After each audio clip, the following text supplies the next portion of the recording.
Hola, mis cubanos y cubanas entre fuera de Cuba, por aquí Albert Fonse. Quiero convocarlo, necesito su apoyo. No para que me sigan, no para que me den like, no para que me comente. No, necesito su apoyo para una campaña que he comenzado en contra del principal turismo que va hacia Cuba, que es el canadiense, aquí en el país donde yo vivo, donde yo resido.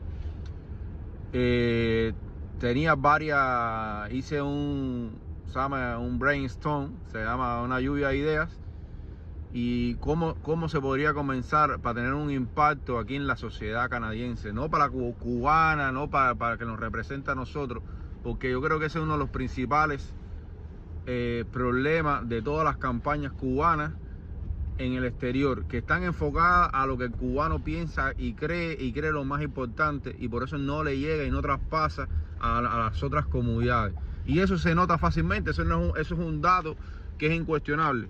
Los cubanos se manifiestan casi en cualquier lado y ninguna comunidad se le acerca en forma masiva. Ubíquense, los cubanos se manifiestan en Madrid, en Miami, en Uruguay, aquí en Canadá, y no hay otra comunidad, no sé, los alemanes, la comunidad china anticomunista, la comunidad venezolana, nadie se le suma. Y principalmente esto va enfocado en tumbarle el turismo a la dictadura cubana. Y de forma objetiva y de forma con información, no inflando ni nada, porque ese es otro gran problema. A veces gente por ganas de ayudar perjudica porque le dan armas a la dictadura. Quiere decir que una cosa que es así la llevan un poquito más arriba. Es que lo que sucede en Cuba está muchas veces mucho peor de lo que ellos mismos dicen, pero utilizan información. Por eso yo siempre, cuando familiares me comentan algo o cualquier denuncia dentro de Cuba, yo soy muy, ¿sabes? Yo voy mucho a la guía, explícame bien todo detalle, porque a mí sí confío. Una de las cosas que nunca he podido hacer es tergiversar cualquier información que yo doy. Entonces, para no irme más al tema, tenía la campaña No Viajes a Cuba. La primera que a mí se me ocurrió fue No Viajes a Cuba, pidiendo libertad para los presos políticos, porque es una cosa que me afecta a mí en lo personal y una cosa que estoy muy de cerca, como el movimiento Cuba de luto. Los presos políticos es un problema sentimental para nosotros, es nuestros héroes nuestros valientes que están presos, la gran mayoría, porque yo puedo sacar las grandes excepciones. No quiero entrar en ese tema, pero todo el mundo sabe que muchos presos son de forma decepcionante para mí. Pero no es un tema presos políticos en China, en Rusia, en muchos países, y verdaderamente la gente sigue viajando, ¿sabes? Es la realidad, aunque le duela, aunque no le duele. Es un tema que yo he tocado con muchos cubanos que a veces no sé por qué no lo entienden. Yo creo que a aquella persona que no entiende eso es porque le falta un poco de ir a los aeropuertos y viajar un poco, o conversar con otras personas de otros países, porque todos los países tienen sus grandes problemas, aunque nuestro problema es muy grave y afecta a la región, porque Cuba es el principal impulsor por datos. Esta es otra cosa de información que saqué otros días. Cuba es el principal impulsor de todas las guerrillas de toda América Latina, y a veces hasta de África y de otros países y de otros continentes. Pero el tema de los presos políticos, si no son cuando salen imágenes fuertes de madres y cosas así, no va a afectar al turismo, al turismo que quiere ir a Cuba para buscar sexo y bañarse en una playa. No le importa que esté mi hermano preso, va a ir. Eso para que lo entiendan. Entonces dije, bueno, no viaja a Cuba por la alta represión, porque esto es un país que defiende o se vende al mundo, y también defiende, porque aquí yo lo vivo, los derechos humanos. Lo que hay que tratar de llevarle a esta comunidad, a la comunidad aquí, al cubano, al canadiense de la clase media, que es en general el que va de forma masiva a Cuba, porque esos son los paquetes que la dictadura le da, mucho más bajos que a veces le salen dos veces más barato que ir a Cancún o ir a República Dominicana, aunque después las condiciones son mucho más malas. Pero al final, de forma objetiva y de forma pragmática, si la parte de los derechos humanos es una parte que a lo mejor le afecta, entonces yo digo, bueno, vamos a poner que la realidad del pueblo cubano, que los hoteles son militares. Vamos a enfocar la campaña que los hoteles son militares, y si tú te rentas en un hotel militar, estás ayudando a la represión cubana. También esa un poquito, creo que subió un poquito el nivel, de forma que le puede afectar.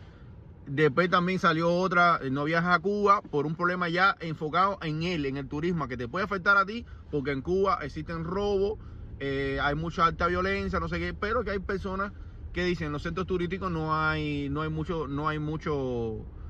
violencia porque eso pasa en México. En México los narcos son dueños del país, pero en los centros turísticos, y así pasa también en República Dominicana, que hay violencia, pero en los centros turísticos la violencia es un poco decorada, que no afecta el turismo porque esa realidad no se puede vender al exterior. Y ellos lo saben porque los canadienses han viajado el mundo entero. Entonces, hablar de violencia en Cuba no le afectaría mucho en tomar esa gran decisión. Entonces, también está la parte del dengue, pero los turistas canadienses viajan a África, viajan a otros países, viajan a la India, que hay muchas más enfermedades.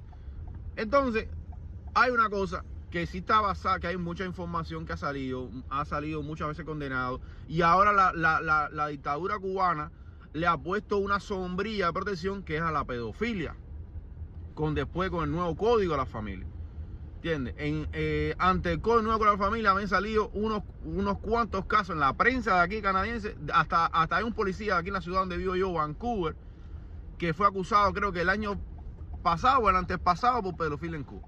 Sabemos que estos casos cuando salen son a veces casos estratégicos, que gente que no han querido pagar los sobornos a la policía, a veces son gente que son extorsionadas para tapar otras cosas más grandes. A veces también es para enviarle estudian mucho los casos específicos. Fíjate que la mayoría de los casos de las personas que han sido acusados de pedofilia en Cuba son grandes empresarios o personas con alto nivel ¿cómo decirte? Que son bien vistos a la prensa. Ubíquense, un gran empresario que fue extorsionado lo acusan de eso. Aunque en Cuba es casi permitido. O ahora este caso fue un policía, porque a nivel internacional si se dice, oye, mira, si metieron preso a un policía, quiere decir que la cosa en Cuba sí verdaderamente defiende los derechos del niño, porque una de las cosas que había vendido la dictadura cubana a través de los años, y más en estos grandes países, que siempre se afana, es de venderse como protectora de la niñez y este tipo de cosas. Cosas que sabemos todos los cubanos que es, yo que lo viví en carne propia, no es que me lo contaron, no es que me lo dijeron, no, es que yo lo viví. Las niñas de mi escuela, ya en Yaya 1, cuando yo mentalmente era mucho menor, las niñas de 14, 13 años, ya, estoy hablando cuando yo nací en San José de las Lajas y me mudé por Oriente, y viajaban me decían, mira mi carnet de 18 años para poder entrar a la discoteca para jinetear, y eso era entrar a los hoteles, cuando aquello estamos hablando 2004, 2006, cuando aquello, para poder entrar a los hoteles y prostituirse. Y eso era una cosa permitida por la policía. Bueno, los mayores chulos en Cuba son los mismos policías que tienen 2 o 3 jineteras. Eso es sabido en Cuba, ¿sabes? Y entonces lo que pasa es que primero, cuando el jineterismo en Cuba lo trataron de aplacar, porque empezaron a coger las presas y la mandaban en el tren para allá, se vio que el turismo bajó mucho. Y ahora, dijeron, no, esto hay que permitirlo, es un pseudo permisión. Era como pasaba aquí en Canadá con la marihuana, que al final la autorizaron. La marihuana, aquí todo el mundo lo usaba, hasta que al final aquí en mi ciudad fue la primera ciudad del mundo donde autorizaron la marihuana, y al final el cambio no fue grande porque ya todo el mundo lo estaba usando como quiera, la policía la permitía. Con esto quiere decir, ahora con el nuevo código de la familia, la dictadura ha permitido que los niños entre 12 a 15 años puedan tener relaciones sexuales con personas mayores si ellos dan el consentimiento. O sea, un niño ya puede decidir. Y permite el casamiento, creo que los niños de 14 años y las niñas de 16, o viceversa. Tampoco los datos no son muy exactos. Quiere decir que están promoviendo, eso es con una autorización de sus tutores o sus padres. Esto es promoviendo ya la pedofilia, ese es el turismo principal. Y esa es la campaña que quiero hacer yo. Quiero hacer una campaña, Cuba, el paraíso de los pedófilos canadienses. Yo creo que eso le va a afectar en la moral del canadiense normal, porque es una cosa que afecta mucho aquí. Los niños son muy protegidos, aquí los derechos humanos son muy protegidos. Por eso es que me quiero ir por esa vía primero, no por los presos políticos, no por los hoteles. Yo creo que eso es el primer paso para crear un gran impacto. Entonces, le pido todo su apoyo el primer paso que puse fue publicarlo, el segundo paso voy a crear una página web y el tercer paso va a ser pegar pegatinas en toda mi ciudad. Espero que los otros cubanos canadienses de aquí